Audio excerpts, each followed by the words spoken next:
চারপাশে এমন অনেক মানুষ আছেন যারা কথা বলতে খুব ভালোবাসেন।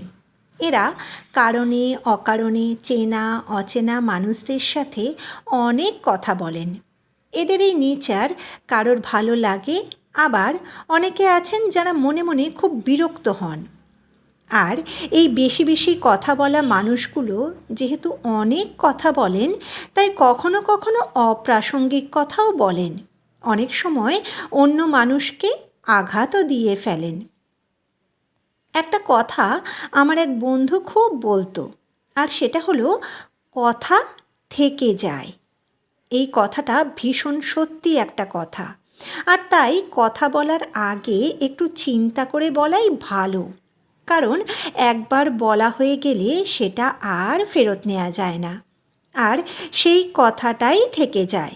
হয়তো অনেকে বলবেন সবসময় অত ভেবে চিন্তে কথা বলা যায় না, আর সেটা হয়ও না, একদম ঠিক কথা। কিন্তু কথার মধ্য দিয়েই কিন্তু আমরা আমাদের পরিচয় দিয়ে থাকি, তাই না?